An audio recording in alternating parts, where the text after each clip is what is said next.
Students, आज हम लोग थ्योरी पढ़ेंगे। चैप्टर का नाम है इंट्रोडक्शन टू अकाउंटिंग। कुछ बुक्स में meaning and objectives of accounting के नाम से भी दिया ये चैप्टर। सबसे पहले आते हैं अकाउंटिंग है क्या।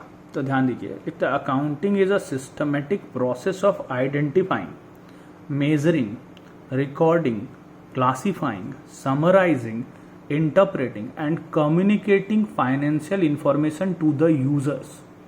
It gives information on the available resources, how the available resources have been employed, and the results achieved by their use. It shows the profit and loss incurred during the accounting period, value and nature of assets, liabilities and owner's equity, that is capital. मतलब समझो, लिखता accounting is a systematic process of identifying, measuring, recording, classifying, summarising, interpreting and communicating. सबसे पहले तो हम लोगों को ये जानना होता है कि हम लोग जो अकाउंट्स बनाते हैं, उस अकाउंट्स को जो बनाते हैं उस पूरे प्रोसेस को हम लोग अकाउंटिंग कहते हैं।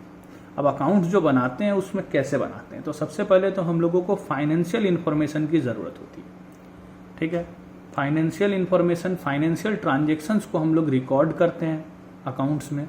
तो अकाउंट्स बनाने का जो पूरा प्रोसेस है उसमें पहले फाइनेंशियल ट्रांजेक्शन्स को हम लोग आइडेंटिफाई करते हैं, मेज़र करते हैं, फिर रिकॉर्ड करते हैं, फिर क्लासीफाई करते हैं, समराइज करते हैं, इंटरप्रेट करते हैं। ये सब करते हैं तो हम लोगों का प्रॉफिट और लॉस पता चलता है, और भी बहुत सारा इन्फॉर्मेशन गैदर कर पाते हैं। उसके बाद जो इन्फॉर्मेशन गैदर करते हैं वो हम लोग कम्युनिकेट करते हैं to the users of financial information, यानी अकाउंटिंग इंफॉर्मेशन। तो अकाउंटिंग इंफॉर्मेशन की जो यूजर्स होते हैं उनको हम लोग पहुंचा पाते हैं। अब ये यूजर्स कौन होते हैं वो अभी हम लोग थोड़ी देर में पढ़ेंगे। तो देखो, जो आइडेंटिफाइंग, मेजरिंग, रिकॉर्डिंग, क्लासीफाइंग जो है, ये सब के लिए ना एक पूरा तरीका है, पूरा एक चैप्टर्स हम लोग को पढ़ना है। जर्नल, लेजर, ट्रायल बैलेंस, ये सब हम लोग क्या करते हैं, सबसे पहले जो फाइनेंशियल ट्रांजेक्शन्स होते हैं उस फाइनेंशियल ट्रांजेक्शन्स को आइडेंटिफाई करते हैं, फिर उसको मेज़र करते हैं मॉनेटरी टर्म्स में। जो मॉनेटरी टर्म्स में मेजर हो पाते हैं उसी को अकाउंट्स में लिखते हैं। उसके बाद हम लोग उसको रिकॉर्ड कर लेते हैं जो मॉनेटरी टर्म्स में होते हैं। जो नॉन मॉनेटरी टर्म्स में उसको रिकॉर्ड नहीं किया जाता है। फिर हम लोग क्लासीफाई करते हैं, उसको समराइज करते हैं, इंटरप्रेट करते हैं। ये सब के लिए आगे चैप्टर्स पढ़ेंगे तो आपको ये सब क्लियर होगा वर्ड्स। ठीक है, और फिर जो फाइनेंशियल इंफॉर्मेशन, जो हम लोगों का फाइनल अकाउंट्स बनता है, फाइनेंशियल स्टेटमेंट बनता है, उन सारे इन्फॉर्मेशन को हम लोग यूज़र्स तक शेयर करते हैं। अब ये यूज़र्स कौन होते हैं, तो यूज़र्स दो तरह के होते हैं, internal user and external user. आपके अकाउंट्स को कौन देखना चाहते हैं, आपके अकाउंटिंग इन्फॉर्मेशन में कौन इंटरेस्टेड है, इंटरेस्टेड पार्टीज कह लो, interested parties in the accounting information. दो तरह के होते हैं, इंटरनल और एक्सटर्नल। वो हम लोग थोड़ी देर में पढ़ते हैं। अब लिखता है इन्फॉर्मेशन किस तरह का होता है, तो रिसोर्सेस अवेलेबल, यानी कि बिजनेस में किस तरह का रिसोर्सेस है, उस रिसोर्सेस को आप किस तरह से यूटिलाइज कर पा रहे हैं, और उसके कारण रिजल्ट क्या हो रहा है, यानी आपके पास कितने एसेट्स वगैरह हैं, आप उस एसेट्स को किस तरह यूज करते हैं, और उसके कारण आपको प्रॉफिट हो रहा है कि लॉस हो रहा है। ठीक है, और एक अकाउंटिंग पीरियड का हम लोग अकाउंट्स बनाते हैं। अकाउंटिंग पीरियड का मतलब होता है जनरली 1 साल। हम लोग 1 साल का अकाउंट्स बनाते हैं और उस 1 साल में कितना फ़ायदा हुआ, कितना नुकसान हुआ, ये हम लोग कैलकुलेट करते हैं। ठीक है, बिजनेस में कितना एसेट्स है, किस तरह का एसेट्स है, कितने वैल्यू का एसेट्स है, कितना लाइबिलिटीज़ है, और कैपिटल एम्प्लॉय, मतलब जो प्रोप्राइटर कैपिटल लगाया वो कितना है। ये सारा इन्फॉर्मेशन हम लोग गैदर करते हैं और फिर वो अकाउंटिंग यूजर्स तक पहुंचाते हैं। इसी को अकाउंटिंग कहते हैं। ठीक है, अब अकाउंटिंग यूजर्स कौन होते हैं ये पढ़ते हैं। अभी मैंने आपको कहा कि यूजर्स ऑफ अकाउंटिंग इन्फॉर्मेशन को इंटरेस्टेड पार्टीज भी कह सकते हैं। तो यहाँ आते हैं internal users and external users. External users और इंटरनल यूजर्स समझो। इंटरनल यूजर्स में पहले owners, management and employees and workers.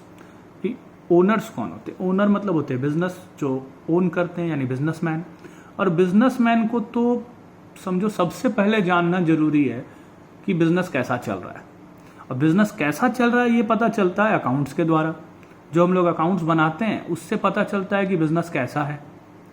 आप बिजनेस कर रहे हैं तो बिजनेस में प्रॉफिट हो रहा है, लॉस हो रहा है। ठीक है, ये कैसे पता चलेगा, बिजनेस का अकाउंट्स बना के।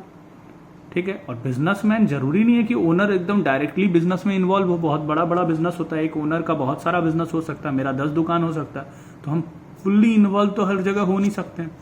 तो वहाँ हम लोग एम्प्लॉयज़ के द्वारा, स्टाफ्स के द्वारा बिजनेस चलाते हैं, तो वहाँ पर तो इन्फॉर्मेशन और जानना जरूरी है कि मेरा बिजनेस कैसा चल रहा है। और बिजनेस कैसा चल रहा है ये सिर्फ पता चलता है हमारे अकाउंट्स के द्वारा। तो जो हम लोग अकाउंटिंग करते हैं वो हम लोगों को हेल्प करता है इन्फॉर्मेशन पहुंचाने के लिए ओनर्स तक। देखो, owners contribute capital in the business and thus are expose to maximum risk. Owners जो है कैपिटल लगाते हैं बिजनेस में, इसके लिए वो सबसे ज़्यादा मैक्सिमम रिस्क उनका होता है। Naturally they are interested in knowing the profits earn और loss incurred by the business besides the safety of their capital. यानी उनका कैपिटल सुरक्षित है कि नहीं, वो जो पैसा लगाए हैं पूंजी वो सुरक्षित है कि नहीं, वो तो अलग बात है। प्रॉफिट और लॉस जानना भी उनको सबसे ज़्यादा इंपॉर्टेंट है जानना। मेरा बिजनेस कैसा चल रहा है, प्रॉफिट हो रहा है कि नहीं हो रहा है, ज़्यादा हो रहा है, कम हो रहा है, कहीं लॉस तो नहीं हो रहा है, लॉस अगर हो रहा है तो कैसे रिकवर कर सकें। The financial statement gives the information about profit और loss and financial position of the business. और प्रॉफिट और लॉस तो बिजनेस को बताता ही है अकाउंट्स, फाइनेंशियल पोजीशन भी बताता है। फाइनेंशियल पोजीशन का मतलब आप कितने, मतलब आपका बिजनेस कितना स्टेबल है, बिजनेस में एसेट्स लायबिलिटीज़ कितना है, तो ये हो गया फाइनेंशियल पोजीशन। तो वो सब हम लोगों को अकाउंटिंग के द्वारा ही पता चल पाता है। दूसरा, मैनेजमेंट भी इंटरेस्टेड पार्टी है। Management makes extensive use of accounting information to arrive at informed decision such as determination of selling price, cost controls and reduction, investment into new projects etc। अब देखो, मैनेजमेंट इंटरेस्टेड तो होंगे क्योंकि उनको भी जानना है पहली बात तो कि प्रॉफिट हो रहा है कि नहीं हो रहा है, क्योंकि अगर प्रॉफिट नहीं हो रहा है तो ओनर से उनको प्रॉब्लम हो सकता है। ओनर्स उनको पूछेंगे, उनसे सवाल करेंगे कि क्या प्रॉब्लम है, क्यों नहीं चल रहा बिजनेस, प्रॉफिट क्यों नहीं हो रहा है, कम क्यों हो रहा है, तो ये सारा कुछ ओनर्स उनसे क्वेश्चन करेंगे। तो इसलिए मैनेजमेंट को ये तो जानना जरूरी है। दूसरा बात, देखो, अकाउंटिंग सिर्फ प्रॉफिट और लॉस कैलकुलेट करना नहीं है, अकाउंटिंग में और भी कुछ होता है। जैसे समझो कि मेरा ये पेन बनाने का फैक्ट्री है। अब ये पेन हम लोग बनाते हैं तो सिर्फ यही पेन तो नहीं बनाते होंगे फैक्ट्री में, और भी बहुत तरह के पेन बनते होंगे। तो अब ये जो पेन बनाते हैं तो इस एक पेन को बनाने में कितना पैसा कॉस्ट हमारा लग रहा है, कॉस्ट पर यूनिट, ये भी अकाउंट से पता चलता है। क्योंकि बहुत सारा पेन बन रहा है और बहुत तरह के क्वालिटी का पेन बन रहा है, तो ये एक पेन बनाने में कितना कॉस्ट लग रहा है ये भी अकाउंट्स ही बता पाता है। और जब तक वो नहीं पता चलेगा कि इसको बनाने में कॉस्ट कितना लग रहा है, तब तक हम लोग इसका सेलिंग प्राइस डिसाइड नहीं कर पाएंगे। तो वो सेलिंग प्राइस डिसाइड करने के लिए भी हम लोगों को अकाउंट्स का हेल्प लेना पड़ता है। उसको कहते हैं हम लोग कॉस्ट अकाउंटिंग। तो कॉस्ट अकाउंटिंग के द्वारा हम लोग कॉस्ट प्राइस जान लेते हैं और फिर हम लोग सेलिंग प्राइस डिसाइड करते हैं, उसमें प्रॉफिट मार्जिन वगैरह लगा के। कॉस्ट कंट्रोल, कॉस्ट कंट्रोल भी वहीं से कॉस्ट अकाउंटिंग से पता चलता है कि हम लोगों को अगर ज़्यादा खर्च हो रहा है, किसी चीज़ को बनाने में ज़्यादा कॉस्ट लग रहा है, तो उसको कैसे कंट्रोल किया जाए, किसी चीज़ का कॉस्ट हम लोग कैसे कम करें। पहले ये पेन बनाते थे तो 3 रुपये में बन जाता था, अब 3.5 रुपये लग रहा है, तो कहाँ गड़बड़ हो रहा है, ये सब भी हम लोगों को पता चलता है कॉस्ट अकाउंटिंग के द्वारा। ठीक है। उसी तरह किसी नए प्रोजेक्ट में इन्वेस्टमेंट अगर करना है तो वो भी हम लोग अकाउंटिंग के द्वारा इन्फॉर्मेशन मिल सकता है। ठीक है, कि हम लोगों को नया प्रोजेक्ट में इन्वेस्ट करना चाहिए कि नहीं करना चाहिए। ठीक है। उसके बाद आते हैं employees and workers. Employees and workers क्या चाहते हैं, तो लिखता है employees and workers are entitled to bonus at the year end. Employees and worker को बोनस चाहिए, और बोनस उनको तभी मिलेगा जब बिजनेस में प्रॉफिट होगा। और प्रॉफिट के बारे में पता चलेगा कैसे, अकाउंटिंग से। तो लिखता है which is link to the profit earned by an enterprise. Therefore the employees and workers are interested in financial statement. सिर्फ इतना ही नहीं, एम्प्लॉयज एंड वर्कर्स इसलिए भी फाइनेंशियल स्टेटमेंट देखना चाहते हैं, इसलिए भी इंटरेस्टेड होते हैं ताकि उनको ये पता चल सके कि उनका प्रोविडेंट फंड का पैसा, उनका स्टेट इंश्योरेंस का पैसा सही समय में जमा कर रहा है कि नहीं कंपनी। ठीक है, इसलिए भी वो इंटरेस्टेड होते हैं अकाउंटिंग इंफॉर्मेशन में। अब आते हैं एक्सटर्नल यूजर्स में। सिर्फ बिजनेस के अंदर के लोग ही नहीं जानना चाहते हैं कि बिजनेस का अकाउंटिंग पोजीशन क्या है, बिजनेस के बाहर के लोग भी जानना चाहते हैं, जैसे बैंक्स एंड फाइनेंशियल इंस्टीट्यूशंस। देखो, बैंक्स एंड फाइनेंशियल इंस्टीट्यूशन भी जानना चाहते हैं कि बिजनेस कैसा चल रहा है। ठीक है। और कैसा चल रहा है ये तो पता चलता है अकाउंटिंग के द्वारा, उसका अकाउंट देखो पता चल जाएगा बिजनेस का क्या पोजीशन है। और वो क्यों जानना चाहते हैं, क्योंकि वो आपको लोन देते हैं।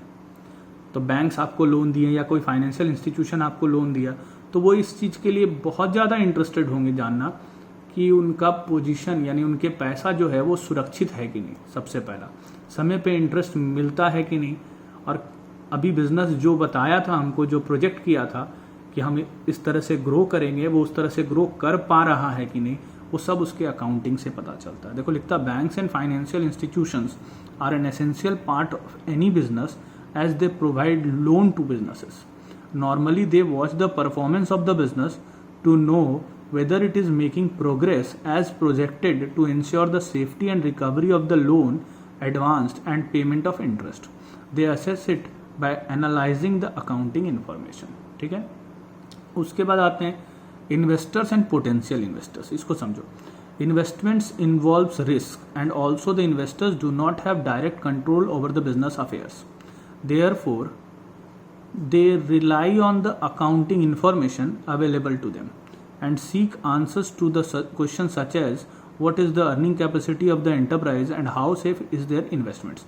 तो मोटा मोटी ये भी बैंक से जैसा ही है, बैंक्स आपको लोन देता है, इन्वेस्टर्स आपके बिजनेस में इन्वेस्ट करते हैं, तो वो बात मोटा मोटी सेम है, तो इसीलिए वो दोनों का लगभग पॉइंट सेम है। फिर आते हैं क्रेडिटर्स। आपके क्रेडिटर्स भी आपके अकाउंटिंग इन्फॉर्मेशन को देखना चाहते हैं, ठीक है, उनको भी अकाउंटिंग के बारे में पता होना चाहिए। क्यों पता होना चाहिए? क्योंकि वो आपको गुड्स उधार देते हैं। The creditors are those parties who supply goods और services on credit.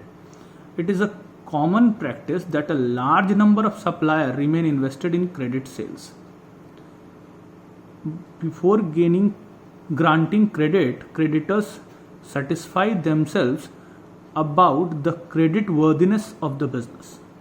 The financial statement help them immensely in making such an assessment. यानी कोई भी व्यापारी जिससे आप उधार सामान लेना चाहते हैं, वो आपको सामान उधार जब देगा जब उसको पता होगा कि आपका बिजनेस अच्छा चल रहा है, आपके बिजनेस में प्रॉफिट होता है और आप उसका पैसा डुबाएंगे नहीं। फिर है गवर्नमेंट एंड इट्स अथॉरिटीज़। देखो, गवर्नमेंट भी जानना चाहते हैं, सबसे पहले तो वो अपने देश का नेशनल इनकम निकालना चाहते हैं, उसके लिए वो आपका अकाउंट जानना चाहते हैं कि आप कैसा बिजनेस कर रहे हैं, कितना कमा रहे हैं। और दूसरा टैक्सेस के कारण, गवर्नमेंट को टैक्स लेना है, कस्टम ड्यूटी लेना है, जीएसटी लेना है। पढ़ो, government levies very taxes such as custom duty, GST and income tax.